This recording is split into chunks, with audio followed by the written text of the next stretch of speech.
Greeks will once more head to the poll within a few weeks after embattled Prime Minister Alexis Tsipras resigned. Mr. Tsipras had called for the earliest possible elections, which will now take place on September 20th, and could enable him to consolidate his popularity and return to power. The Syriza party, to which Mr. Tsipras belongs, is facing a likely split by election time. In the meantime, Vasiliki Thanou was sworn in as Prime Minister of a caretaker government for the next several weeks. Ms. Thanou, who is Greece's fifth Prime Minister in 4 years, also holds the distinction of being the country's first female PM. Already, the first installment of a European bailout fund was trickling through Greece's economy, but even as the future remained uncertain, Greece has been struggling with the ramifications of a major migrant crisis on its doorstep. Thousands of Arab and African refugees have entered the struggling European nation, fleeing war and poverty, even as Greeks themselves are struggling. 12 Syrian migrants reportedly drowned while trying to make it to Greece yesterday.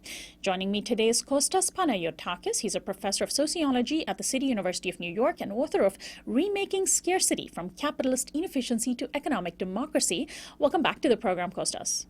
It's good to be with you. Thanks for the invitation. Well, this whole Greek story has been so interesting, unpredictable, convoluted, and increasingly complex. But for our American audiences, there's the added complexity of trying to understand an unfamiliar government system. Can you first explain for our American audiences who may not be familiar with the parliamentary system, how it is that Mr. Tsipras can just call for new elections and why he is doing so?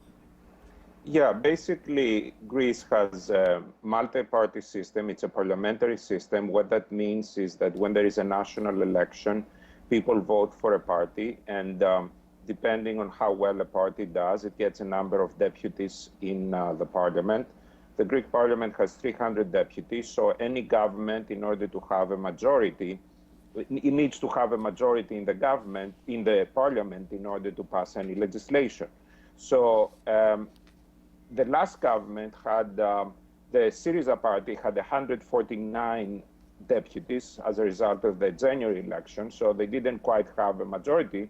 So they had made a coalition with a right-wing anti-austerity party called the Independent Greeks, and together they had 162, which gave them a majority.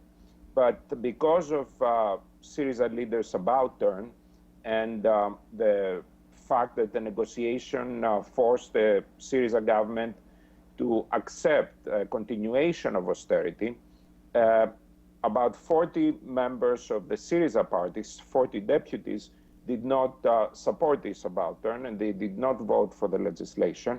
So basically, the government lost its majority in the parliament, and it had to rely on votes from the opposition in order to pass the new agreement with the austerity measures that it involves.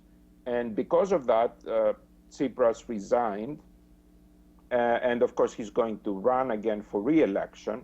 And his hope was that since the polls up to July showed that he was still very popular, that he could win the election, and while getting rid, of course, of the dissident deputies, and be able to have a new, more stable majority in the parliament.